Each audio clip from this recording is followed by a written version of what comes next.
तो आप सभी साथियों का बहुत बहुत स्वागत है हमारे YouTube चैनल पर। जिस तरीके से उत्तर प्रदेश का घटनाक्रम आए दिन बदलता जा रहा है, उसी मुद्दे पर मैं बात करने के लिए आज उपस्थित हूँ। क्योंकि राजनीतिक भाषा शैली इतनी नीचे चली जाएगी, किसी ने सोचा भी नहीं था। बात मठाधीश से लेके माफिया से लेके वो घर से निकलता था, वो बबुआ, वो यहाँ पता नहीं किस स्तर तक ये भाषा शैली चली गई है।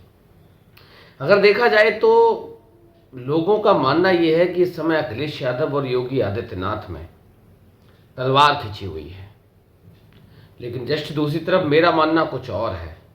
ये जो लड़ाई आप लोगों को देखने को मिल रही है उत्तर प्रदेश की, और उत्तर प्रदेश के दोनों पक्ष और विपक्ष की, वो लड़ाई एक दूसरे की बिल्कुल नहीं है। वो लड़ाई नरेंद्र मोदी जी की, वो लड़ाई योगी आदित्यनाथ जी की है।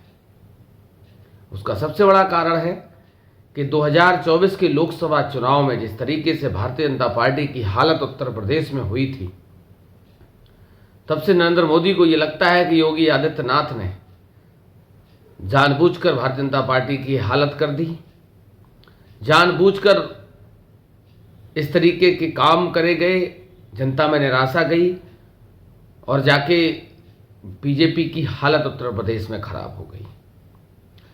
दरअसल जब से नतीजे आए हैं, तब से नरेंद्र मोदी और योगी आदित्यनाथ की आपस में बातचीत बिल्कुल बंद है। योगी आदित्यनाथ को यह लगता है कि पता नहीं कौन सा सवेरा ऐसा होगा जिस सवेरे मेरी कुर्सी चली जाएगी।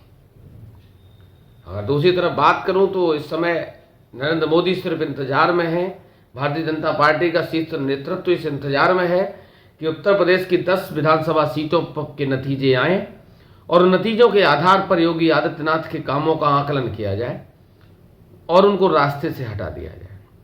जिस तरीके से शिवराज सिंह को रास्ते से हटाया गया, वसुंधरा राजे को रास्ते से हटाया गया, बहुत सारे ऐसे नेता हैं। महाराष्ट्र की बात करूं, बिहार की बात करूं, नीतीश कुमार एक तरीके से मुख्यमंत्री हैं, लेकिन वो भी साइड से ही है, उनका भी राजनीतिक समापन की ओर है कैरियर। अब इसी फिराक में भारतीय जनता पार्टी का शीर्ष नेतृत्व है कि कब उत्तर प्रदेश की 10 विधानसभा सीटों पर चुनाव हो, कब नतीजे आएं और कब नतीजे योगी आदित्यनाथ के खिलाफ जाएं और कब हमें एक्शन लेने का मौका मिल सके।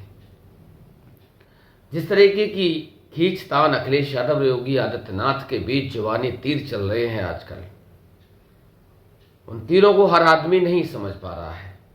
लोगों को ये लग रहा है कि इस समय अखिलेश यादव और योगी आदित्यनाथ के बीच में जो तलवार खिंची है, वो सिर्फ और सिर्फ 2027 की सत्ता के लिए खिंची हुई है। लेकिन दरअसल मामला तो जिस तरीके से मैंने आपको बताया कि मामला कहीं और फंसा हुआ है।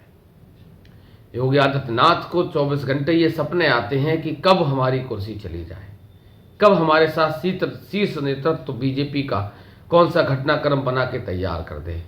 विधानसभा में आपने देखा जिस तरीके से योगी आदित्यनाथ की भाषा शैली पूरे विधानसभा के सत्र में बदली हुई है, आम जनसभाओं में बदली हुई है, लोगों के बीच में जाते हैं तो बदली हुई है, तालिबानी फरमान की तरह आदेश जारी हो जाता है।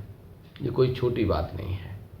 उत्तर प्रदेश की 43 सीटें जो इंडिया गठबंधन जीता है, तब से भारतीय जनता पार्टी की पूरी टीम की हालत खराब है। उनको समझ नहीं आ रहा है कि उत्तर प्रदेश में वैसा क्या किया जाए कि कहीं ना कहीं मान और सम्मान बचाने की लड़ाई में ये 10 सीटें जो उपचुनाव की है, मान सम्मान बच सके। अगर इस बार अयोध्या से हार गए तो पूरे देश में एक और संदेश जाएगा कि 2027 में उत्तर प्रदेश की भाजपा की सरकार जाने वाली है। उधर अखिलेश यादव की और मायावती की नजदीकियां 2027 के लिए कुछ और ही इशारा कर रही हैं।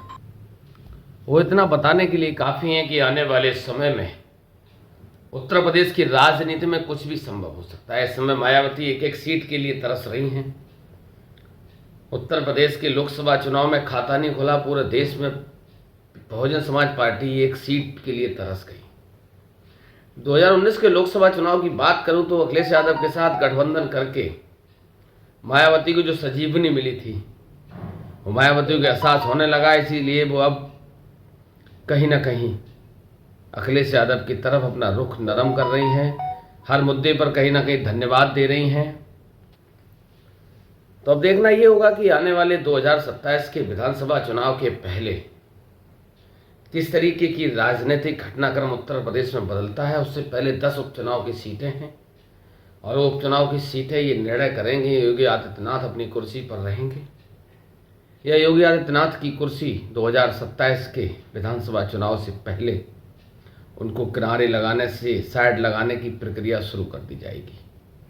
तो आप लोग लगातार मेरे साथ बने रहिए। चैनल को अभी तक जिन लोगों ने सब्सक्राइब और नहीं किया है, फॉलो नहीं किया है, तो वो लोग सब्सक्राइब कर लें, जिससे हमारी हर एक बात आप लोगों तक आसानी से पहुंच सके और हम भी, हमारे भी हाथ आप लोगों के सब्सक्राइब से, आप लोगों के आशीर्वाद से और मजबूत हो सके। तो सभी साथियों का बहुत बहुत धन्यवाद, बहुत बहुत आभार, शुक्रिया।